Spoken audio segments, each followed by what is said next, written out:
Hey, bonjour tout le monde, bienvenue au podcast de la Chaise Bleue, le premier podcast francophone dédié 100% aux leaders de la transformation de nos belles entreprises partout dans la grande francophonie. On a la chance aujourd'hui de recevoir Alexandra Rousseau de l'entreprise Rovibec. Bonjour Alexandra. Bonjour. Ça va bien? Ben oui, super bien. Excellent. Et je demanderais à Benoît de te présenter. En fait, je ne pourrais jamais la présenter autant qu'Alexandra pourrait se présenter elle-même, mais Alexandra est une relève, je crois, de 3e génération dans le domaine de l'équipementier agricole. Oui. Avec des projets d'innovation. Peut-être que tu pourrais prendre le temps de te présenter aujourd'hui, d'expliquer pourquoi tu es au salon Transal en ce beau mardi. On est mardi, ouais. Le 19 ça septembre. passe vite la semaine. Mais si on dirait on est jeudi. Mais t'as bien fait ça, bravo. Ouais, je suis troisième génération. Manufacturier, on a tout le temps été beaucoup dans l'innovation agricole. Fait que c'est mon grand-père qui avait parti ça dans le coin de Sainte-Monique.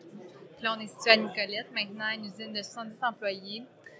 Moi, j'ai fait génie industriel à Trois-Rivières, à l'UQTR. Puis là, je poursuis avec ma maîtrise.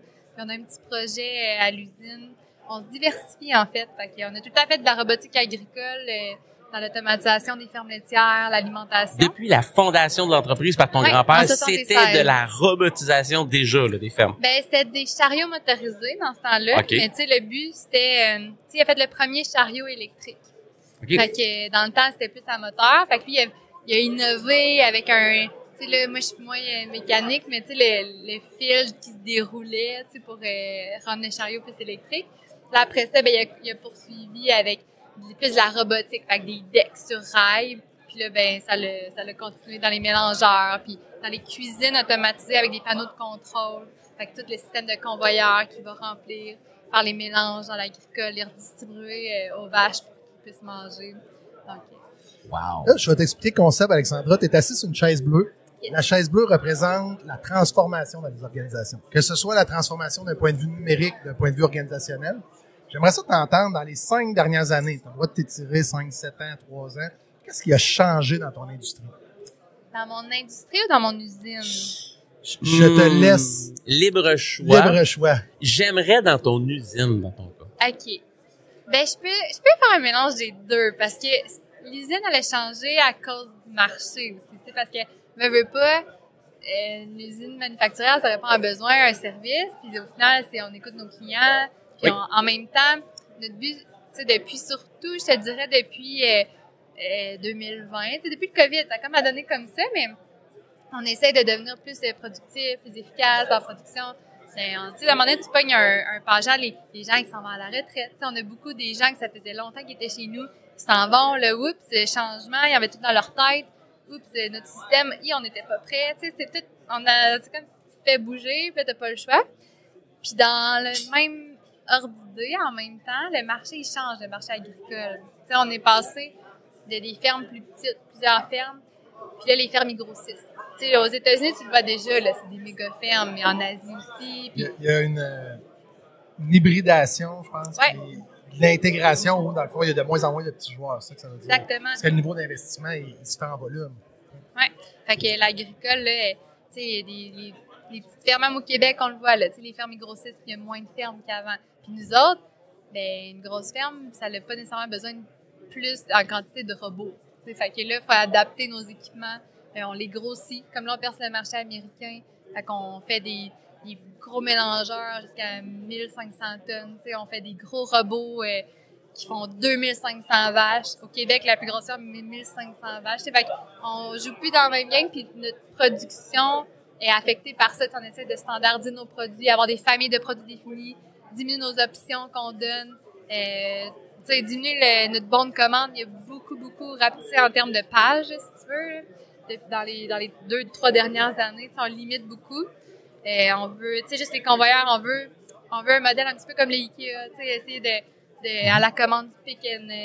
Faire des blocs d'assemblage. Ouais, Comme des blocs Lego, là, un modèle de Exactement. blocs Lego. Fait Fait que que ça, ce que on est tu me là-dedans. dis, c'est que c'est des ventes jusqu'à la fabrication, livraison, puis installation à la limite jusqu'à la fin, là. Ouais. Parce que même tes ventes se sont adaptées avec un catalogue de produits avec des options On a éliminé prédéfinies. les produits carrément, là. Les produits sur mesure. Quelqu'un qui appelle et qui dit là, moi, j'aurais besoin de quelque chose sur mesure. Maintenant, c'est J'ai même pas 2023, besoin c'est de non. poser la question, c'est non. Ça Ouais, non, marche c'est plus. non. Puis même qu'il y a des robots, des fois trop complexes, qu'on vendait 3 par année, on les enlevait.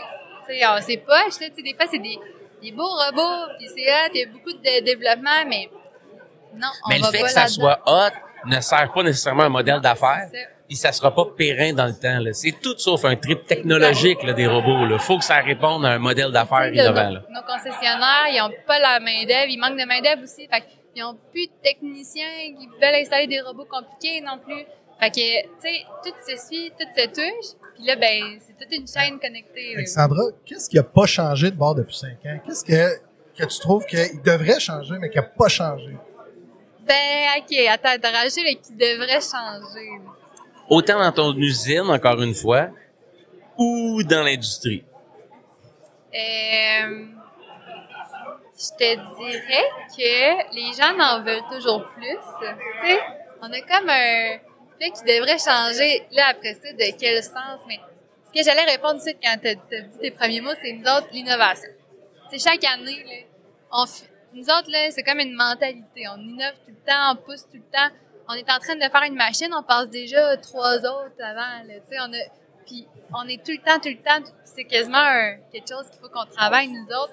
Hey, il faut finir ce qu'on commence, faut ralentir, on est trop excités. Mais les clients, c'est aussi comme ça, tu sais, on en veut toujours plus, tu sais, le cerveau, on va vite. Mais t'augmentes, parce que, tu sais, desservir plein de machines, plein de processus, plein de... Ça augmente le service, puis c'est ça qui est le plus dur à maintenir. Exact. Puis, Alexandra, en lien avec l'innovation, là, cette culture-là, le terme culture est approprié, t'es dans le monde agricole. Puis moi, je pense profondément que l'innovation, ça se cultive. C'est quoi les trucs, les façons de faire, vos rituels à l'interne? C'est quoi la structure qui est mise en place pour favoriser cette innovation-là? Puis que ça soit pas juste des belles idées. Tu sais, innovation, c'est pas quelque chose, un coup d'idée de génie un soir. Tu sais, il faut le mettre en place, il faut l'opérationnaliser, il faut structurer les gens autour de ça. Comment vous entretenez cette culture-là d'innovation à l'interne? Ben, je pense qu'on a du travail à faire dans le sens de la structure. Parce que moi, je suis quelqu'un qui est assez organisationnel. Là, tu sais, que justement, je pense que c'est un petit côté que j'apporte depuis que je suis à l'entreprise. Mais en ce moment, un des secrets qu'on a, puis tu sais, moi, je parle tout le temps de mon équipe, mais On parle pas fort, il y a un secret qui arrive.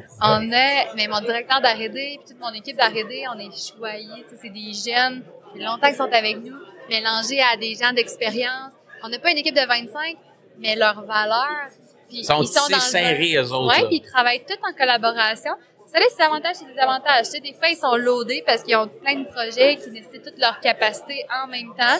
Fait que là, c'est notre travail en ce moment d'essayer de mieux organiser notre gestion de projet, tout. Mais ils vivent dans un environnement qui a place à la liberté. Tu sais, eux autres, là, justement, Okay. c'est un des effets qui pousse un peu la culture d'innovation.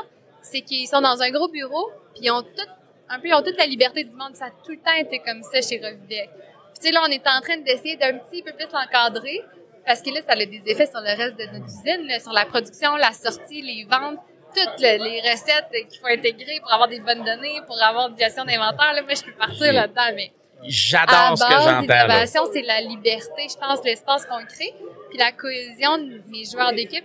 C'est toutes nous autres, la R&D, c'est tous des gars, puis il y a une femme, mais la plupart, là, peut-être le 90% des personnes, ils sont des agriculteurs. Leurs familles, ils ont des fermes, puis ils connaissent le domaine, là. ils sont passionnés, ouais. Puis tu sais, là, on s'en va, aujourd'hui, on présente le Benjamin. C'est parfait, on est là ça aussi, là. Puis on présente un robot industriel, on diversifie, puis on vient d'écrire un nouveau robot avec notre expertise de 45 ans. Mais les gars, ils sont aussi experts dans le domaine parce qu'ils ont travaillé dans une PME, aussi dans une... Tu sais, on est une PME, on est un modèle à qui qu'on veut que ces robots-là fit. Fait que tu sais, on reste... Vous êtes le pilote On un peu, reste là. expert de ce qu'on fait, on va pas créer de quoi qu'on n'a pas... on connaît pas, tu sais, c'est juste des affaires qu'on connaît. Absolument, j'adore ça. Le mot liberté que tu as dit là, au niveau de l'innovation, je pense que c'est clé, tu touches un concept clé. Là. Ouais. Tu peux pas enfermer des gens dans une salle puis lui crier après « Innover ». Non. Tu sais, il y a Ça marche pas de On même. apprend des méthodes de brainstorm. Puis moi, je suis full procès, puis j'aime ça, les post-it, puis la couleur, puis écrire, mais tu sais, les gars, il faut qu'on les laisse faire comme leur cerveau marche. Ben, j'en ai une question pour Alexandra. En lien avec les post-it, les façons de faire Ouais. et tout, là.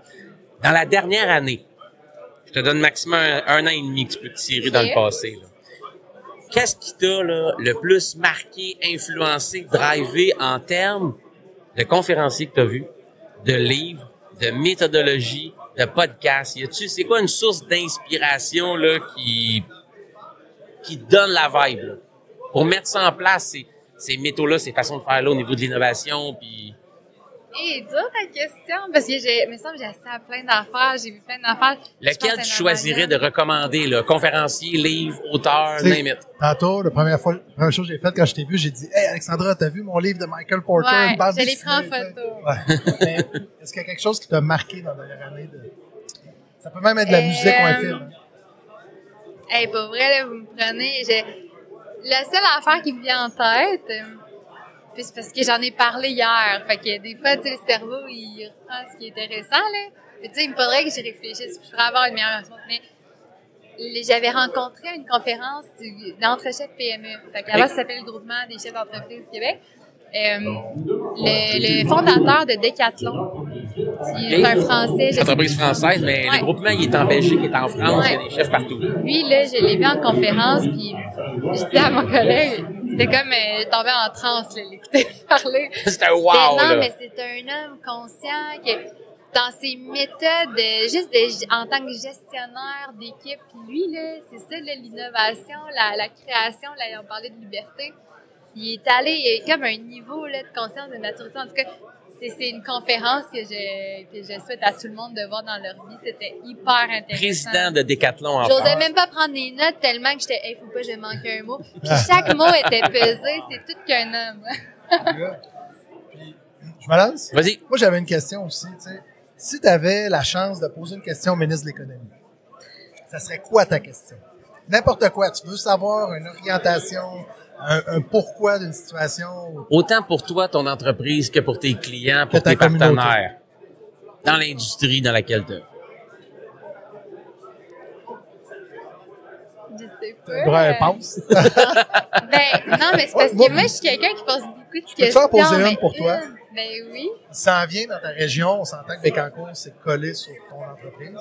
Il s'en vient avec un projet qui vaut des milliards de dollars. On amène l'industrie automobile, la vallée d'énergie. Est-ce que tu as une crainte par rapport à cette arrivée-là ou au contraire, tu vois ça comme... Est-ce que tu as des questions par rapport à ce sujet-là? Est-ce que tu as dans les craintes qu'on entend là, pour second volet à la question de Ben, est-ce que c'est une crainte des fois de perdre des employés clés avec ces méga investissements-là qui s'en viennent? C'est quoi le plan pour limiter ces dommages potentiels-là? Puis tu sais, c'est bon comme question. On avait fait une activité de... Je sais pas si c'est organisé par qui, là, mais les organismes de la région, on avait fait un événement dans un petit village proche de Nicolette. Puis, ils nous avaient rassemblé plein d'entreprises, plein de PME de la région pour justement nous poser ces questions-là. On avait fait des tables rondes. Puis, tout le monde avait échangé. Puis, tout le monde que moi, j'avais rencontré là-bas avait ces mêmes parts-là au niveau de la main-d'œuvre, au niveau même du logement. Même moi, là, on a 10 Péruviens qui s'en viennent travailler chez Revivec. On sait pas où les loger. Il a fallu acheter une maison, puis là, il faut construire des multilogements. Avec Revivec, on s'embarque dans l'immobilier là, pour loger nos propres employés qu'on va chercher ailleurs. Fait que c'est juste, moi, honnêtement, je sais même pas quoi poser comme question parce que je comprends pas comment que ça va arriver, comment ça va se faire. Comment qu'on va régler ça? C'est dur de savoir quelle question poser dans ce temps-là. C'est juste, j'ai hâte de voir. J'ai hâte de voir, tu sais, nous autres. Aussi, ce qui est, tu sais, Revivec, les PME, tu sais, je pense aussi n'importe quel entrepreneur, on est un peu des pros de tu sais, ça finit toujours par marcher. De l'agilité, de l'adaptation. On est des pros de l'agilité. On dirait, en tant qu'entrepreneur, c'est comme, tu te débrouilles. Au final, tu réussis tout le temps, mais... Il y a une expression que j'aime pas, mais des fois, c'est ça pareil, là, c'est on va traverser la rivière une fois rendu au pont. Puis t'essayes, puis moi, honnêtement, pas peur d'avoir peur, là, c'est rendu là, tu vas être organisé, mais il y a des affaires que moi, depuis que je travaille à temps plein, puis je suis sortie des études, c'est le clash que j'ai vu entre le monde théorique puis pratique, puis je me suis adaptée, puis là, j'ai acquis ces compétences-là, puis ces habiletés-là, puis à un moment donné, t'es plus stressé, là, tu te stresses plus avec. Ça part de... D'abord, avec tout ça, là, tu sais, on a la chance, là, on va rouler à peu près 20 événements cette année, on va aller dans des entreprises, dans ta région aussi, je l'ai dit. Qui t'aimerais voir sur ce podcast-là s'asseoir sur la chaise bleue? Il n'est pas obligé d'être ici aujourd'hui. Il peut être en France, si tu veux. À part le président de Decathlon, je pense qu'on On va se garder une gêne cette année, à moins qu'il accepte l'invitation, mais ça serait qui la personne que tu connais, que tu aimerais voir assis à sa chaise, venir discuter avec nous, tu sais, genre? J'aimerais ça voir... ben, je pense que je connais pas, les personnes que j'aimerais C'est pas voir. grave. Parce que je trouve ça super ce que vous faites, d'aller sur le terrain. Tu sais, moi, justement, je vais entendre, tu sais, exemple, les événements de chambre de commerce, les événements, les regroupements de manufacturiers. Tu vois un peu tout le temps les mêmes personnes. C'est eux autres qui s'impliquent. Mais les gens qui sortent pas de chez eux, ils travaillent, puis c'est parfait, là. Je veux dire, continue. Mais on veut les entendre, on veut comprendre, on veut comparer, on veut s'entraider. Lui, là. Ou elle. Elle, ouais. Idéalement.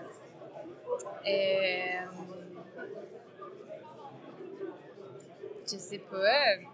J'ai pas. Il aurait fallu que j'y réfléchisse. C'est sûr que tu as eu une première idée en tête, là. Dis la première idée que tu as eue, là. Non, moi, mon cerveau, Quelle il personne? C'est comme, mettons, de questions sur l'économie. On a tous des cerveaux différents, mais... Oui, puis en même temps, Ok, c'est peut-être attends, pas là, l'enjeu. je repose la question autrement. Qui connais-tu qui a des enjeux similaires aux tiens? Ben, c'est ça, je pense tout le monde. Quelle entreprise est-ce que tu te dis, wow, eux, là, c'est une source d'inspiration pour moi? Moi, j'ai toujours voulu aller visiter Omnifab. Omnifab. Oh, Omnifab. Là. Ouais, c'est voilà. Mais j'essaie de me faire des contacts là-bas. Moi, Ben, on va le faire. On va le faire? On est entremetteurs. C'est possible, là. C'est sûr que c'est qui le... Lorsque tu es assis sur la chaise bleue, là, tout est possible. OK, ben, On s'en occupe. Omnifab. On va l'inviter en disant c'est Omnifab, Alexandra. on trouve la bonne personne. Oui. Omnifab. Puis, dernière question finale avec toi. Alexandra, si on sort, là, une baguette magique, Ou la chaise Ouais. magique. ou la chaise bleue magique, baguette magique, tu peux faire n'importe quoi avec. Le temps, l'argent, les émotions des gens, peu importe, ne sont pas un obstacle. Ça change toute la baguette magique. T'as un vœu, tu fais quoi? Je rends les gens motivés engagés, Nice. passionnés à ce qu'ils font. Tout le monde, tu sais, que tu fasses n'importe quoi, que tu sois un usineur, ben, je sais pas si ça se dit de même, un soudeur, un assembleur, un électricien, tu sois passionné parce Tout que le ça monde, fait là. toute la différence dans le travail. C'est sûr, ça va juste aider tout le monde. J'adore ça. Alexandra, merci pour ta générosité. C'est un plaisir de t'accueillir avec nous au podcast de la chaise bleue. Merci. Merci, Alexandra. Good job. Yes.